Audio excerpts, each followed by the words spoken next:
Good morning, everybody. How are you this morning? Oh, it's a tired morning here at Holstein House. It's been a challenging week, and just trying to get everything in order. Wouldn't want to get another nasty gram from Afro the Mix about how I didn't have my stuff ready when it's time to go, and he's tired of waiting 5 minutes. Yeah, I don't know what that was all about. I don't want to say I don't care, but honestly, I can't get tore up about every negative comment. So, good morning, everyone. Good morning, everyone over in Clapperland. Glad to see you again. Let me adjust this a little bit. Hope I don't make too much noise when I do that. Different angles for different things. Good morning, Ronaldo. Good to see you again. Do I have all my little things turned off? Yeah, I think I do. Well, it's a cold, rainy day, damp day here in my part of West Virginia, here at Holstein House on our front porch. Some of the things that I've gotten into the habit of doing is of the mornings after I get the household, up and running and awake, I go over on Telegram and I post what the temperature is outside on the porch here at Holstein House, and just a one sentence or so forecast of it's going to get to 53, but it's going to rain all day or something like that, and try to say hello to everybody in that world over there. Today is Friday, March the 10th, 2023. It's just after 10 o'clock, and this is a live unscripted. And I started doing live unscripted to, help break the monotony of a scripted podcast or video on YouTube or Rumble or all the other places that I upload to. Get my hair off that microphone so it's not sitting there making noise. Hopefully everybody over in Clapper can hear. I do have a little lapel mic on. I don't know. It doesn't give me a range of power, so I'm not sure how strong it is, how clear it is. So anyone who wants to comment on that is more than welcome. I want to start off this morning thanking everyone who made an effort to listen to Tuesday's show. It wasn't live broadcast. It was pre-recorded. I don't know how you can record dead, but people say recorded live. Well, anyway, I pre-recorded that episode.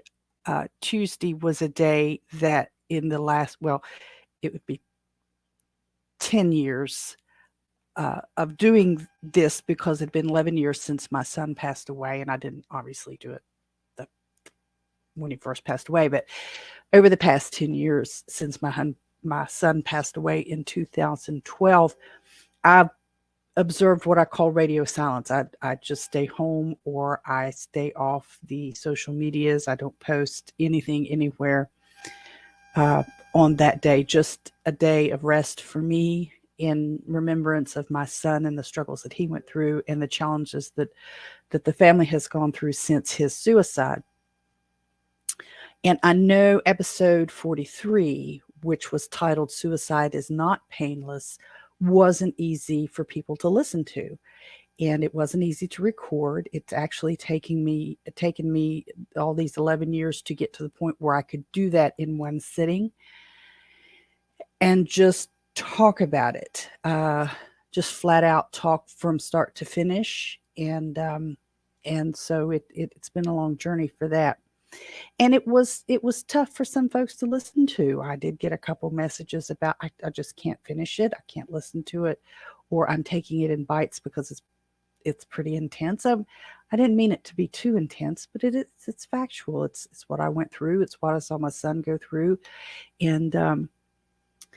And yeah, so it was a tough episode of just part of the life that I've had. Some folks will look at me and say, oh, she's got it easy. Some folks will look at it and say, she doesn't know what it is to struggle. But no, my struggles have been a lot different than a lot of other people's. I, married very young, and we had almost no money. And I'm not saying that I have a lot of money now at all. I don't, but I've learned a lot, and we have come a long way as a family. So, but that episode 43, titled Suicide is Not Painless, is important. It's important to understand that people can be manipulated to do things that you really wouldn't think that they could do. People can be coerced. People can feel devastated. And the people left behind, if a loved one or friend chooses suicide as the answer, which I would strongly disagree that it is, but if they choose suicide as the way out, understand that their family and their friends, and perhaps you, if you're one of those family or friends, are going to feel that loss every day, and it's going to hurt. So it is not painless. But today, like I said, is live unscripted, and hopefully it's a little lighter as we go through. I do have some topics to kind of um, prime the pump, so to speak, for conversation. I am going to try to keep it. I'm going to try to keep it right in the money, ending before 11 o'clock here Eastern time in West Virginia, because I have to go over to the funeral home, one of the funeral homes.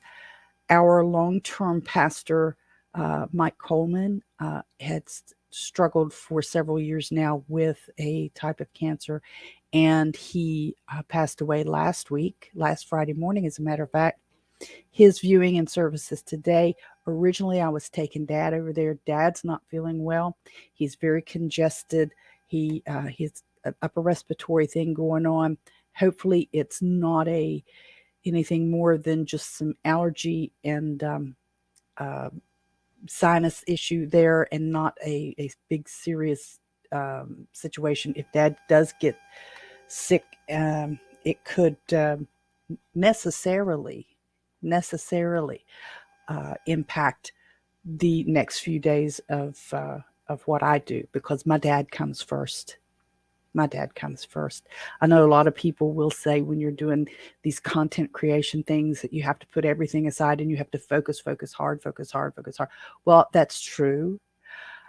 I, however, choose my family first. So where it impacts my family, my father, my husband, my son, my immediate family, that way, they will always be first. So if something comes up and I'm not able to do one of my regular lives, then I will have something up, whether it's a 3-minute blurb explaining why I won't have the big show, or what, something somewhere will be posted that everyone will be able to find out.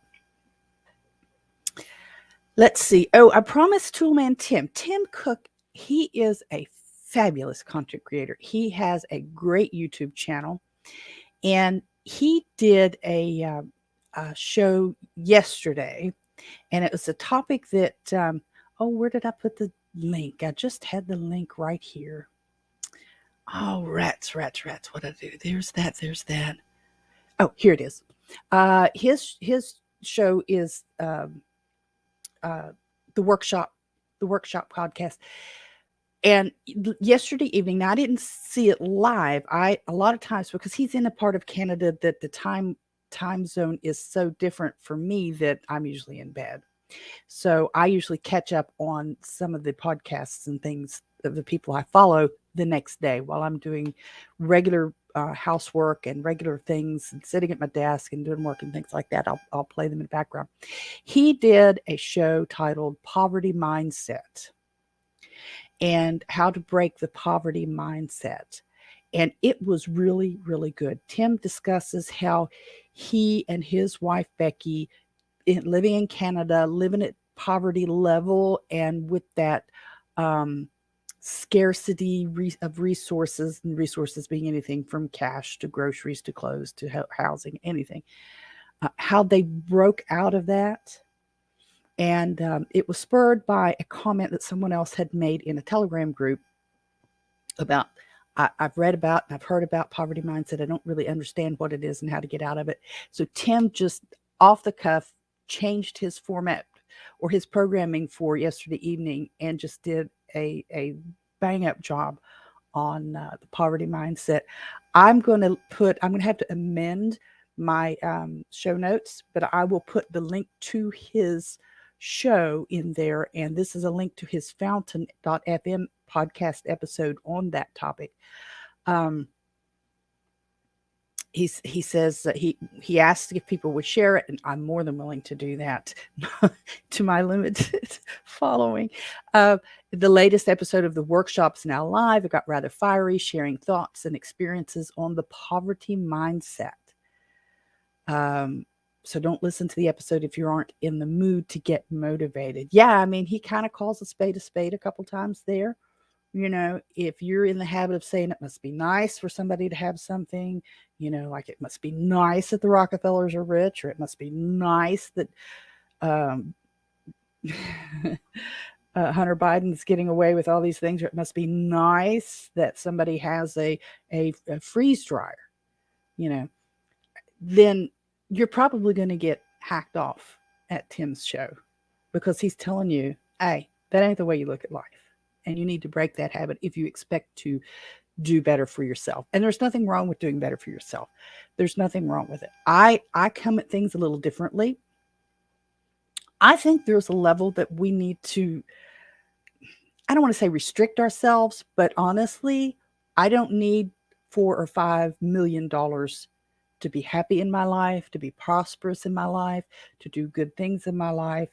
You know, do I want to be comfortable in my life? Yes, I do. Do I want to not have to worry when I go to the grocery store? Exactly. But, you know, I don't need to be Bill Gates or Elon Musk or any of that stuff to feel successful and to be successful. And, you know, so there's probably, would I like to have $1 million? Yeah, I think I would. Yeah, I think I would. I think that would ensure that I don't have to worry about, you know, them cutting the gas off or cutting the lights off or whatever. But once you get much past that, then you're starting to worry about keeping it. And then you're worried about people trying to take it from you. And then you're worried about taxes and all these other things. So, let's see. Oh, might be limited following, but quality following. Yes, Ronaldo. Only the quality kids follow my podcasts and YouTube channels. The quality kids. It's not the hip kids, not necessarily the hip kids or the popular kids. Definitely probably not the popular kids. I can tell you that. I was never one of the popular crowd. I was always off on the edges. I wasn't in the you know, there was always there were popular kids that were, you know, the straight A students and the affluent students and parents that, you know, had a little more money and things like that. And then you had the kids that were on the other end, the smokers, the drinkers, and the fighters, and their popular group there. You know, I was never in either of those. I was always kind of off, you know, in over here somewhere. Never in the popular straight A student types, and I wasn't in the popular, you know, kids that smoke and drank and carried on. I was always somewhere else in the middle of all of that. So let's see. Oh, my live stream looks like it's kind of weak again. I mean, not I mean the signal. The signal looks like it's a little weak today. It might be because I have this phone. I wonder if I can do this without disconnected. I have this phone on the Wi-Fi again. Let me try to move it to the cellular data. Hopefully that didn't disconnect me on Clapper. And maybe then I can get a better signal on StreamYard. That might have worked. Because I have the phone that I'm streaming Clapper sitting right beside of this laptop. And so I think maybe sometimes they kind of fight for bandwidth there a little bit. So let's see. I've got, I really hate to shut down the Telegram group. Nobody's actually talking to me on Telegram. Nobody. Well, there's a few people there's a few people. Ronaldo, guess what? That tip worked this time. It did work this time. Did you see the difference? Did you see the difference? It worked. So thank you so much for that. But so I've got, it's been pinging, the Telegram thing has been pinging in my headset, and it's very distracting for me. And so there's a lot of conversation going on over there. And I hate to close it out because sometimes they say really neat stuff that I can bounce off of. But my group is very small right now. And I have had a couple of suspicious characters try to join it. And I kind of removed them. But yeah, I did get that tip. Thank you so much for that. All right. So yeah, if you get a chance, check out Tim Cook's The Workshop podcast, and it's over on Fountain FM. And I will have the link. If you don't find it on your own, I will have the link in the amended show notes. Because I already had some put out there and I'll have to add it, which is no big deal. It's easy peasy, lemon squeezy. But I am going to try to watch the clock. I do have the cuckoo clock ticking today. You will hear it in the background. If it hits 11, that means I got to jump because I got to get down the road. I also wanted to share with you that for my 50th episode, I did mention it last Friday, but I Tuesday was a difficult, show. So if you found it on YouTube, it was listed just under videos. So if you want to go back and find it, it wasn't listed under live. So I don't know if I want to go in and change that or not. It's not hard to do. It's just I got to do it. So, but I have decided to hold a little contest on my 50th episode, which will be coming up, if I counted correctly, it'll be the last Friday of this month. And it's just a little giveaway. You are going to have to be either on my YouTube or on Facebook, because you're going to have to, I'm going to have pre-selected hashtags that you're going to have to use in a live comment that the StreamYard giveaway app or program, I don't know what they call it, will spin through the comments and we'll pick one. So barring any unavoidable conflicts, that's going to be on the 31st of March, 2023.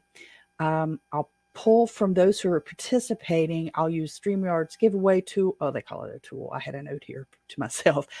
I'll have a couple of key phrases and to be used in the comments. Now, what I'll do is I will order those shipped out of my Etsy store. So, and I'll take care of, the cost and the shipping. So whoever wins, it's not going to be any cost to you, but unless it's going to have to be a con-US country or maybe Canada. I'm not sure how if shipping to Canada is a big deal or not. I may ask in the Telegram group about that. If I ship something out of Etsy to Canada, is it going to get stopped at we're talking about a coffee mug or something, it's not going to be $1 million worth of anything or any Bitcoin. So let's say, for example, if I say the phrase is going to be #Robin is great, then you'll have a certain amount of time to use to either just simply comment #Robin is great, or use #Robin is great. Here's my comment, just some kind of something like that, so that the StreamYard tool will find the hashtag and pick it up and include your account in the drawing. Then you're going to have to I'll announce it. You're going to have to get with me so that I can get your shipping address. You'll need to comment using the phrase. I'm not going to announce the phrases ahead of time. I'm not going to say like next week, okay, here's the 3 phrases, because I don't want people trying to cheat, because people will do that. They'll go in, they'll populate the phrases, and then they'll leave and You got to be present to win, in other words. So you'll need to be watching the live stream to get the phrases. Then StreamYard's giveaway tool will choose the winner. Right now, I plan to give away a ceramic coffee cup with the Holstein House round logo, an enamel coffee cup with the Holstein House Hip Camp camper van little logo, which is kind of hard. I can try to show. I think the image I have here is the hip camp.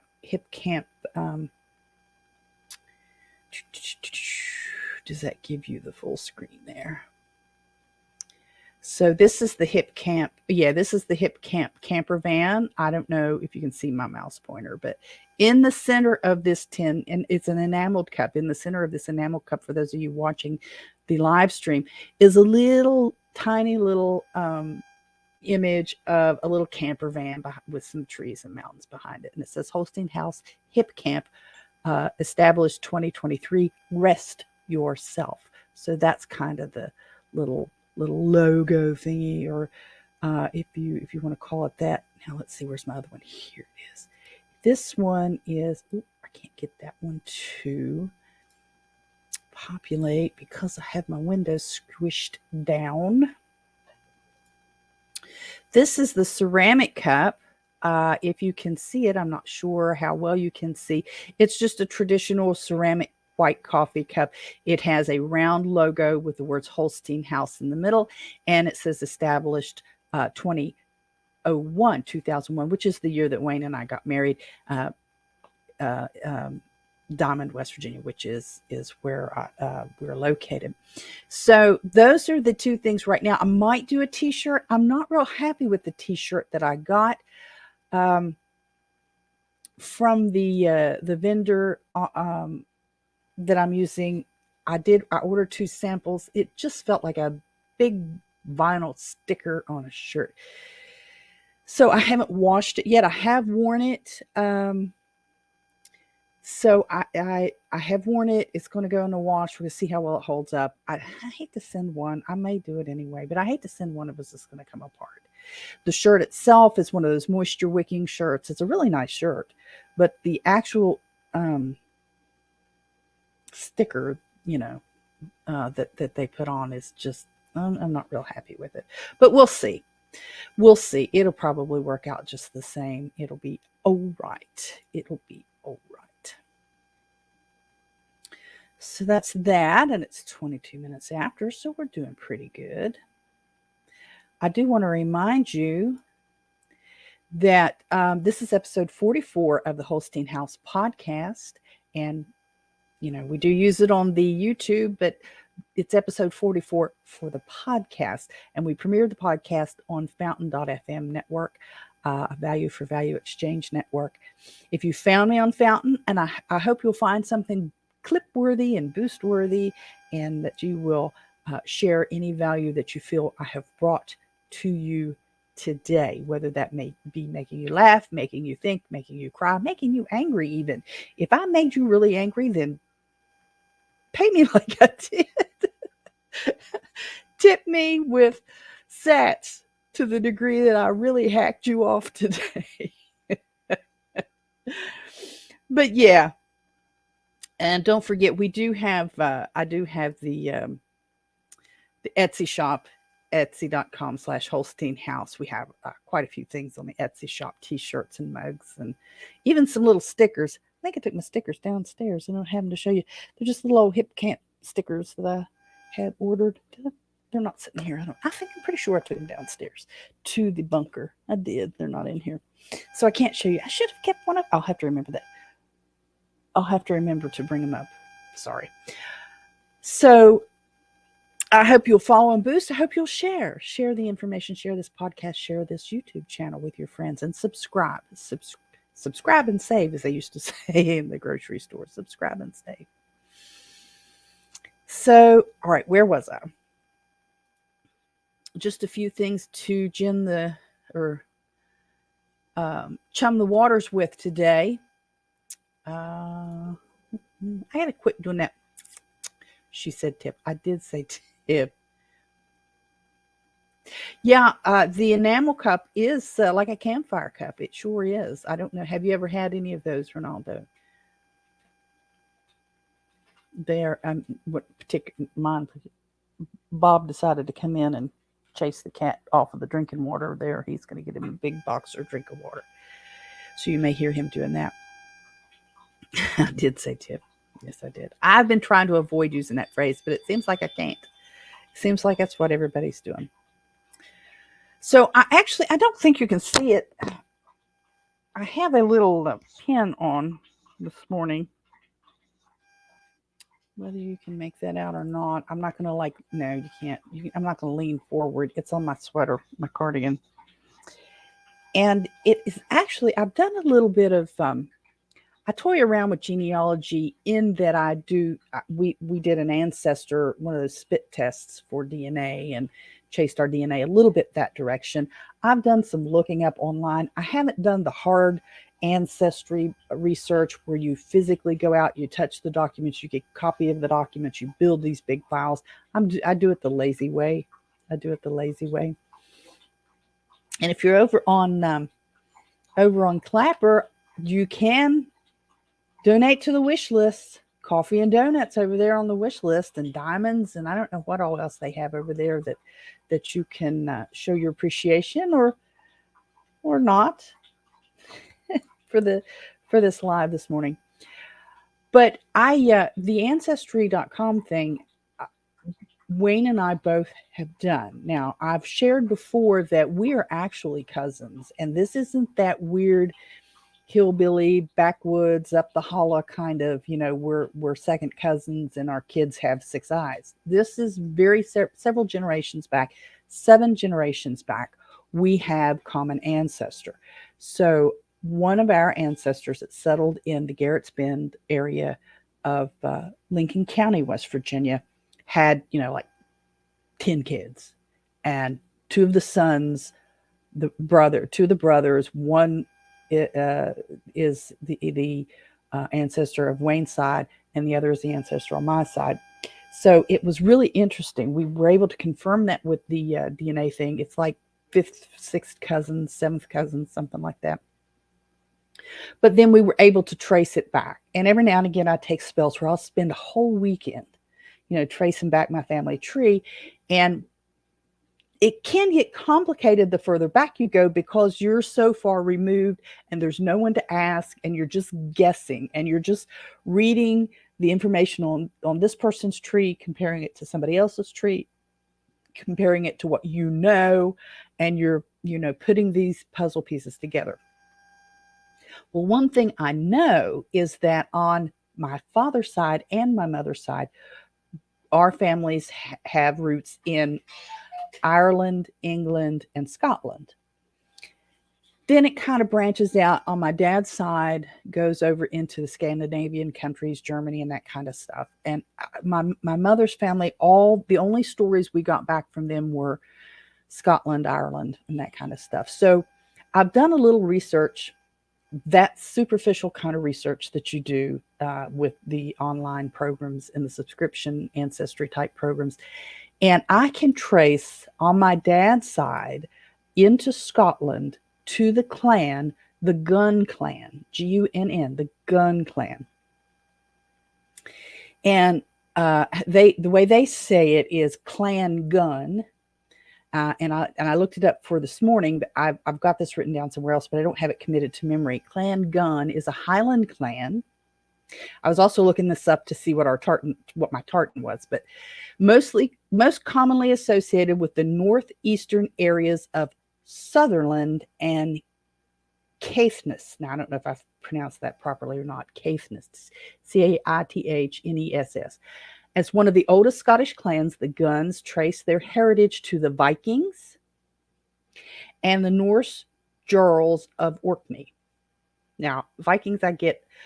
Norse Jarls, I'm not sure what that is.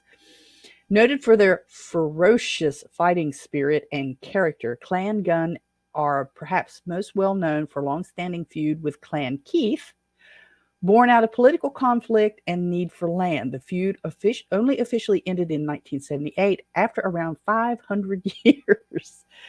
The Gun Clan motto is Ox Pat Ox Bellum, which is either peace or war, and the clan crest is a hand holding a sword. So this kind of explains a lot about my personality. Just this clan gun and the Ox Pat Ox Bellum, either peace or war, in my life.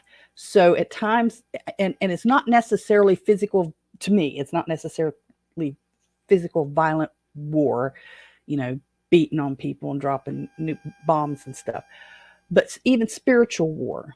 And those of you who've been following me for a while know that I'm very strong in my following of Christ. And so I do believe in the New Testament. And while I differ with some of the man-made denominations and some of the rules and establishments and things that they have created, and the use of Christ in order to rationalize war, which I disagree with, I hold my belief in Christ very strongly.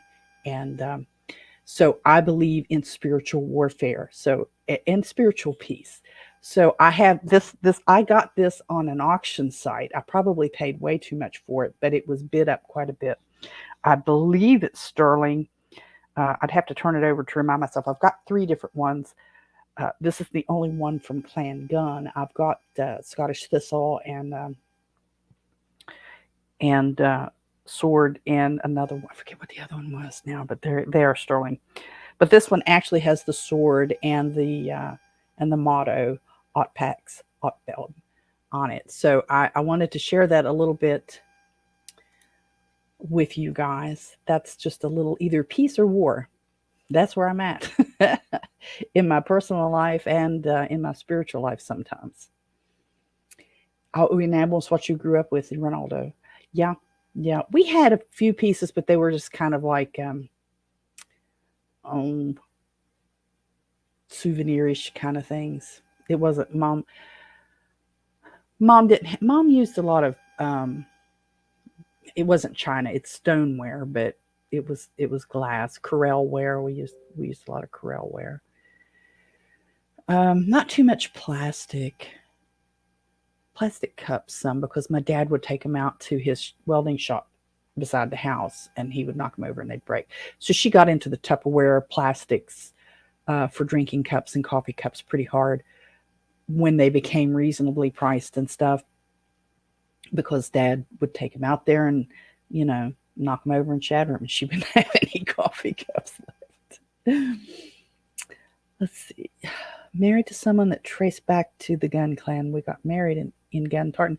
Oh, that's sweet. That's sweet. The Gun Tartan. Yeah. I don't have anything with the Gun Tartan pattern on it. I was just looking it up. A year ago, Wayne and his friends were participated. They were the musicians for a tartan ball for one of the local fraternities here. And that kind of re-energized my interest in it a little bit. And I thought, well, if they got to do it this year, but they weren't able to do it. The lead singer had heart attack and had bypass and stuff. So they had to get a different band. But anyway, so I was trying to look for that particular tartan and I just didn't get it. The Alaskan volcano. So I don't usually follow too much about the volcanoes. What I end up doing with volcano information, where did I put that? Oh, what did I do with that dumb link? I'm going to have to dig it back out. There's a volcano that's starting to rumble around a little bit in Alaska. And usually when these things happen, people get all kinds of upset. And where was that dumb link? I just had that open, I thought. I bet I shut it off by mistake. I had to have, because those are not anything to do it. But it fascinates me because we'll have this renewed volcanic activity. And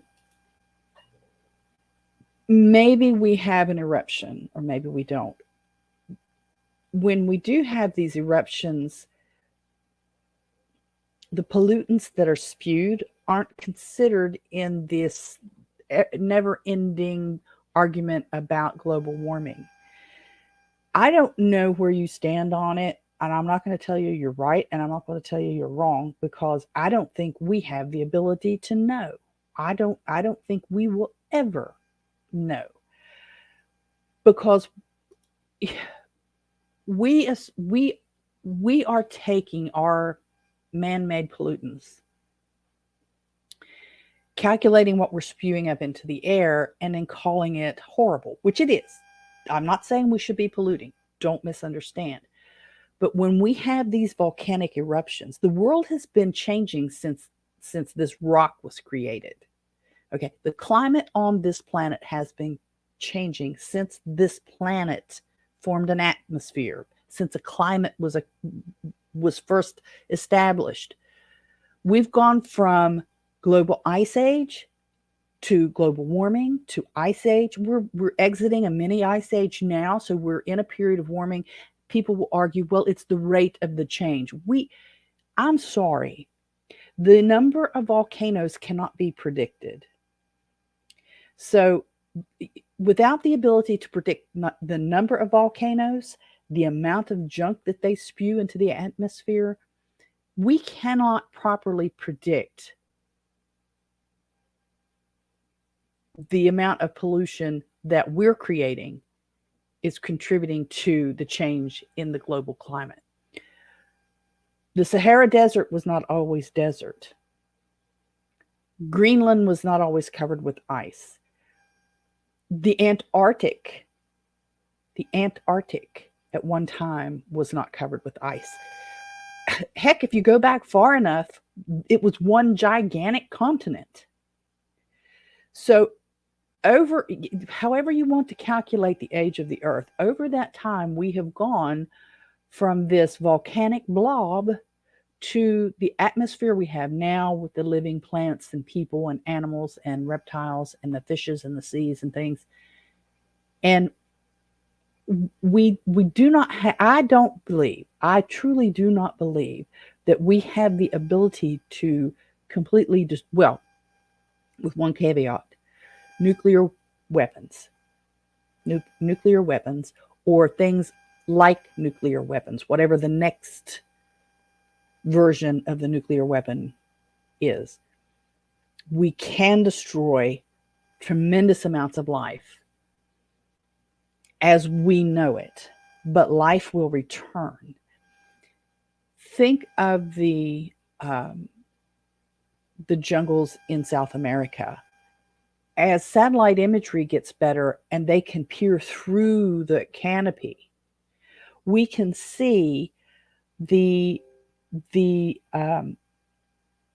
buildings and the infrastructure created by civilizations so far back. We didn't even think they knew how to move this stuff.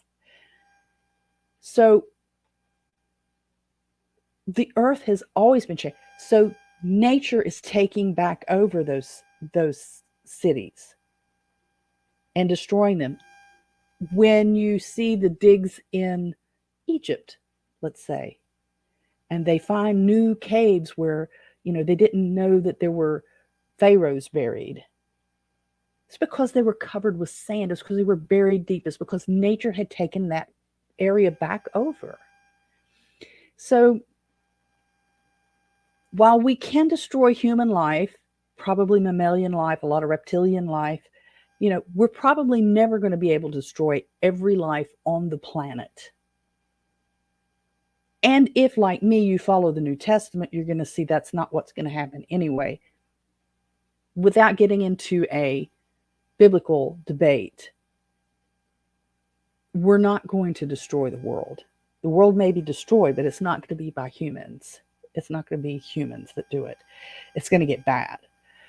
Now, for those who live in the area where these volcanoes are starting to rumble, you need to take them seriously. We do need to look at what the potential destructive capabilities are of this particular volcano in Alaska. If it gives a really good explosion, where could this fallout land? How is it going to affect the atmosphere? And how can we get ready to survive it? I need to be looking at researching how that pollution or that dust and all that stuff that may blow out of that volcano in Alaska could hit the jet stream and the weather and affect me here in West Virginia, USA. I used to live in Fort Hood, Texas when my boy's father and I were married and he was in the Army. And there was a dust storm in, I believe it was Arizona, that ended up traveling. The dust in the air actually colored the air in the atmosphere where I was living at Fort Hood, Texas. You could go outside and see this peculiar shade to the sky, which wasn't cloud-based. It was because of all these dust particles that had blown in because that dust storm was so bad. So, it is possible for things happening that far away to affect us. Do we want to get conspiratorial and say, well, it's the Russians testing bombs causing this? I don't tend to go into that. I'd have to be privy to a lot more information to make that decision. And until I was to see a lot more coming out, could China testing nuclear weapons underground cause a volcano to erupt in Alaska? Depends on where the fault lines are. And there are groups here of environmentalists that like to say that fracking natural gas miles under the shale in the United States will cause local tremors and earthquakes. So anything's possible. Anything's possible. But it's just something that we need to be aware of and try to get ready for. So I was doing some reading because I'm going to be taking another class with the church here soon. Actually, the introductory class was last week, and we'll meet monthly, and there's a lot of reading and stuff. So I was kind of getting the syllabus together and stuff yesterday evening and looking at that. And the news was on, and here in the United States, the president is, I don't remember if he presented his budget yesterday or if he presents it today, but he was forwarding copies of it yesterday. Anyway, the news was talking about what the president's budget's going to be here in the United States. And one of the things that I perked up on when I heard it, because there's a lot of that stuff that you can't do anything with it. But he started talking about, taxing the rich, and they tried to define the rich and what corporations were going to get taxed. And corporations, this is a tired old saying. We hear it all the time, but it is in fact true.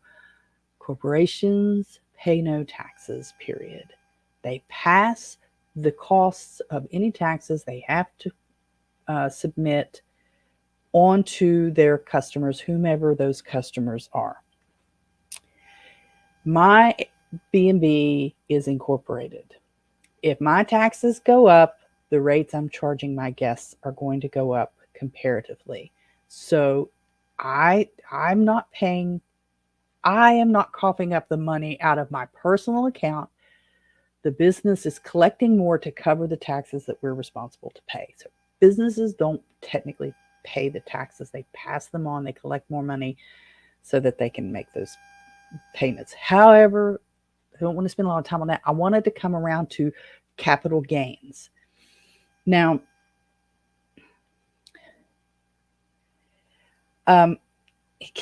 capital gains, it's not that complicated. Pardon me for scratching the nose. Capital gains is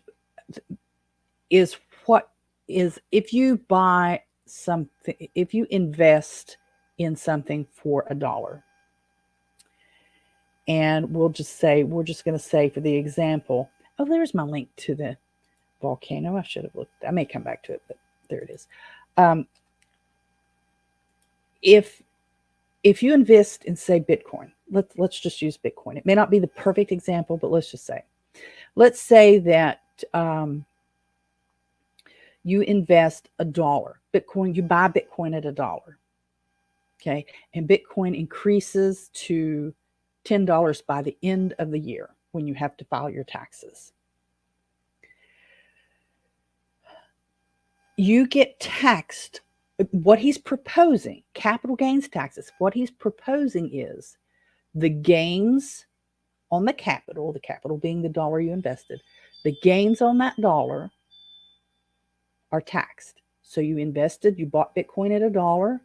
At the end of the year, it's worth $10. You have $9 in capital gains. You're going to be paying taxes on that $9. So for this example, so you buy one share you buy one Bitcoin or one stock. If it's easier for you to deal with stock because it's something you're more familiar with, okay, we'll do it that way. You buy one stock in Procter & Gamble for $1. And at the end of the year, the cost of that one stock is now $10. So you've got $9 in capital gains. The proposed taxes on that is 45%. That's what he's talking about taxing you. 45%. So you're going to pay $4.05 on that $9 of increased value. Now you think, oh, well, that's just for the rich people who own stock. Honey, if you've got a 401k, if you've got a retirement plan, you probably have stock, and you're going to be paying taxes at a 45% rate on the increase in the amount, whether you cash it in or not. That's what his plan is. That's what his plan is. Whether you cash in that stock and get your $10 out of it or not, the President of the United States is proposing in his current budget that you pay 45% taxes. And it doesn't have anything to do with your household income when it comes to this capital gains. It's on anything. Your 401k is subject to this. So, you've got to, it's called unrealized capital gains. And from I've got a link to advisorhub.com and for the Biden tax increase of rates near 45%. And the paragraph that I'm looking at specifically is unrealized capital gains include, and unrealized means you didn't cash in your stock. It's just the value that had changed since you bought it. Include the increase of stock of your 401k and other investment plans. So how many blue collar people out here that may stumble across this podcast or this YouTube video, and you've got your pensions, or you don't have pensions, but you got a 401k, that's your retirement plan. You're going to get hit with this. You're going to get hit with this. Let me look at this language a little better here. Give me just a second. They're fighting for resources here. The budget proposal would increase the capital gains rate to 39.6% from 20% for people earning at least $1 million to equalize taxation of investments. Okay, that's the capital gains. Biden is also proposing to increase the 3.8% Obamacare tax to 5% for those earning at least $400,000. You're probably not watching me if you're making $400,000. Here it is. Oh, and crypto losses. The budget would eliminate a tax. The budget would eliminate a tax break for crypto investors that allows them to sell assets at a loss, generating tax breaks, and then immediately repurchase those currencies. This would apply a restriction to crypto holders that is already in place for those who invest in the stock market and other securities. So you can't sell it at a loss and turn around and buy it again and get a tax break. Where did that go? Where did that go?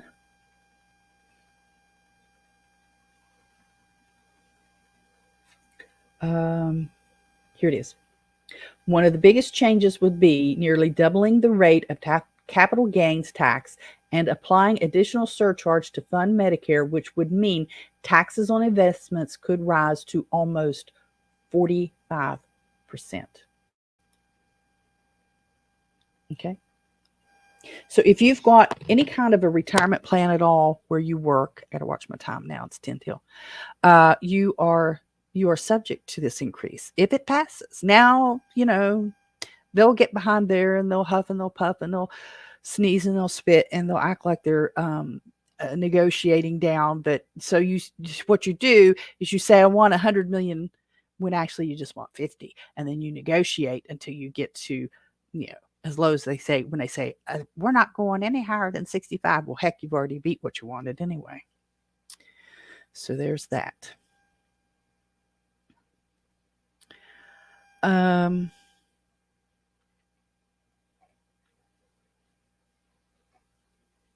Where did I just, oh my gosh. I have my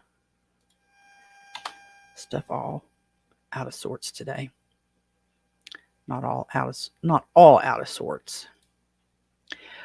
The volcano, a swarm of earthquakes at remote Alaska volcano signals unrest. In Anchorage, Alaska, a swarm of earthquakes occurring over the past weeks have intensified at a remote Alaska volcano dormant for over a century, possibly an indication of an impending eruption. We started seeing a whole lot of earthquakes occurring one after another, several per minute. So John Power, a research geophysicist with the USGS stationed at Anchorage at the Alaska Volcano Observatory. There have been hundreds of small earthquakes, none larger than magnitude 2.75, but they are concentrated beneath the summit of the volcano. That indicates that we're seeing significant unrest at the volcano. Whether or not this will lead to an eruption is something we can't say at this point in time, but we are concerned about it enough that we've gone and elevated the warning level. So yeah, pay attention, my peeps in Alaska. It's anybody's guess whether this particular round of earthquakes end up with activity. The volcano is on an uninhabited island in the western Aleutians, about 1,250 miles or 2,012 kilometers southwest of Anchorage. There are no communities or structures there, but Adak, a city of about 170 residents on another island, is about 65 miles or 105 kilometers away and could see ash fall. If the volcano were to erupt, the biggest threat would be to aircraft. The Aleutians are below the routes that jets fly between North America and Asia. Isn't that odd? Because isn't that the route that Chinese spy balloon took? Coincidence? Conspiracy? It says it's very different than what you would see, for example, in Hawaii, Kilauea, or Mauna Loa, where you see the beautiful red rivers of lava flowing down the side of a volcano, Power said. Tanaga is actually part of a 3-volcano complex on the island. Its tallest of the 3 is at 5,925 feet or 1,806 meters.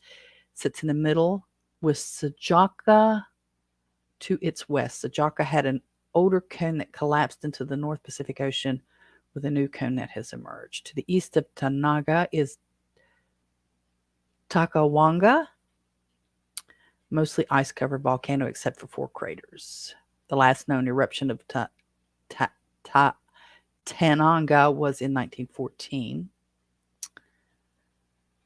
So they don't get into where the ash could, get picked up and swirled around.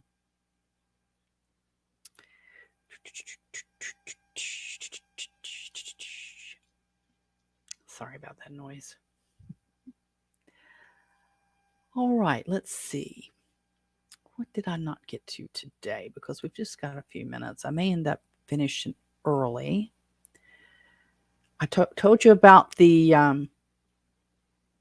50th episode giveaway. Don't forget, that's coming up at the end of the month, and you have to be present to win.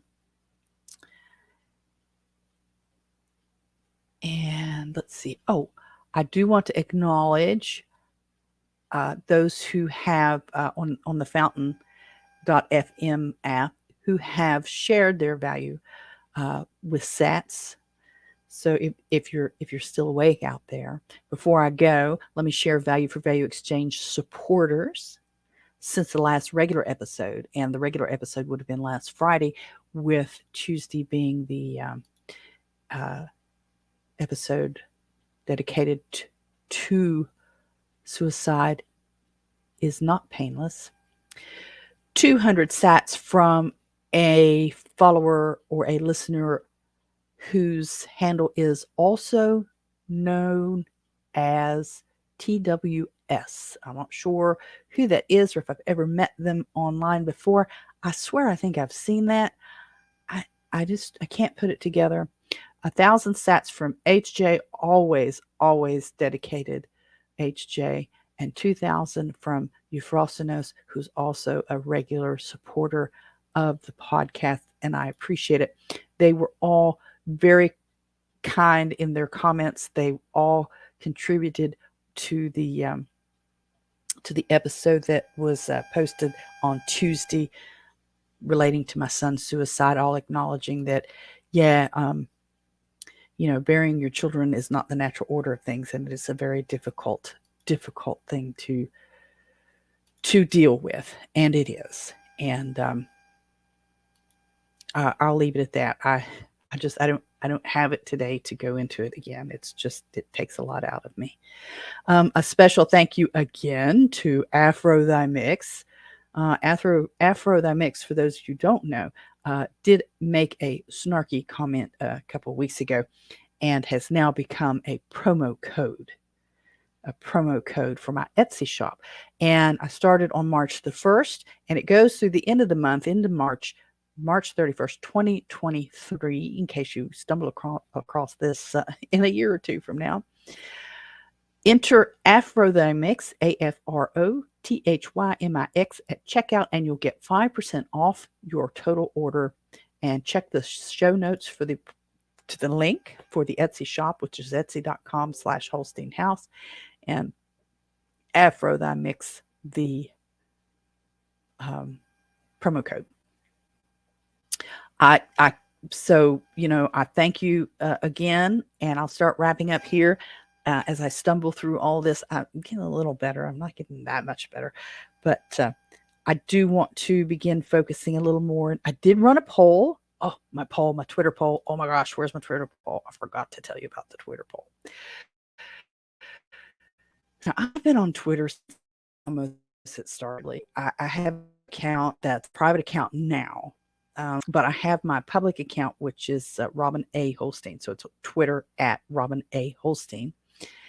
And I ran a Twitter poll that said, would you consider hosting someone, a B&B, but through Airbnb in your home? And I've had not a lot of response, but now this is just the first time I've done a poll through Twitter. I mean, I've had some conversations with people. Used to be very active with Twitter. Got to start winding it up. But I've got a little bit of both. I've got I don't have anyone that said no, but I've got a 50-50 split of people who said yes or maybe. So I do have one that said yes, they're planning on using it in a home that they're building. And I did follow up and ask the person, I said, are you considering this as a home share or as a short-term vacation? And they're talking short-term vacation. So I want to talk about that a little bit. I'm not totally against that, but I think sometimes people go in it with the wrong idea, and they don't fully understand what's involved with short-term rentals like that, and the turnover and the damage and just the work that goes into it. It's not as easy as just turning it on and putting a key under the mat and being gone. Then I had another person that said they needed a little more information, which Yes, I get that. I did too. It took me a little while to do it. So I do want to spend a little more time in my future uh, YouTubes and podcasts on discussing the pros and cons and how to do Airbnb. I've been doing it since 2017.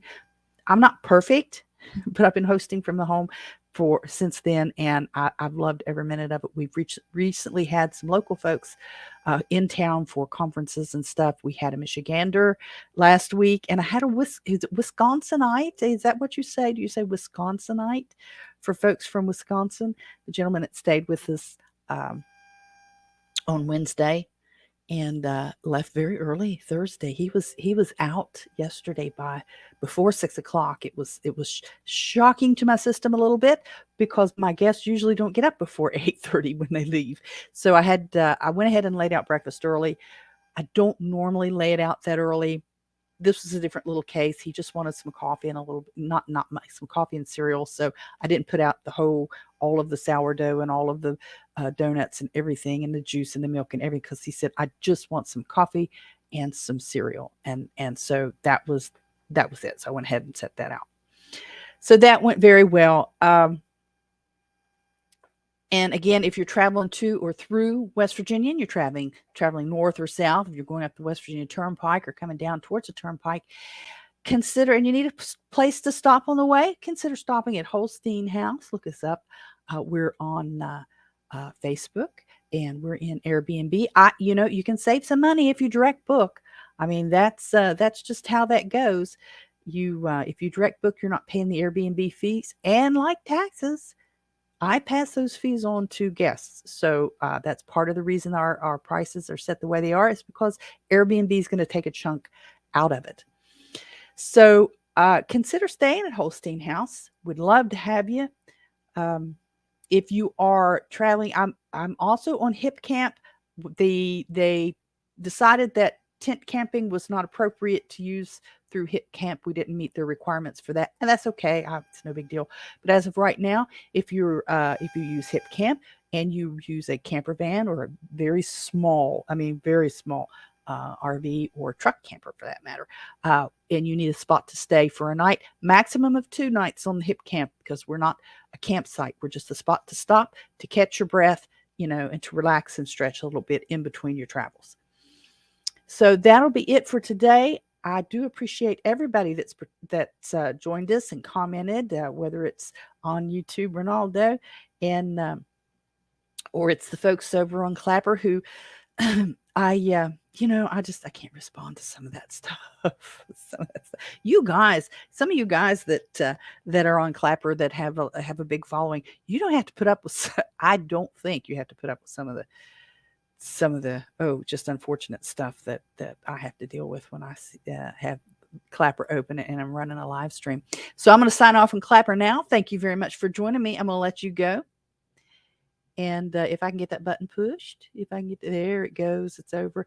And for those of you guys over here on YouTube and Facebook and Twitter, I do appreciate your time. I'm going to close it off now. Got to head over to the funeral home to pay my respects to our former pastor who's gone home to be with the Lord. I know he's just happy as can be now. He is happy, but his wife would be struggling, and the extended family. And I'm going to go over there for a few minutes. So we'll catch up with you later. Follow me on all of the socials. For the most part, all the socials have me there somewhere. Rumble, Clapper, YouTube, Twitter, Facebook, MeWe. What's the other one? Freesteading and Telegram. Telegram is t.me/Holstein House group, the Holstein House group. So look us up, check in with us, and we'll talk to you again soon. See you next time. Bye-bye.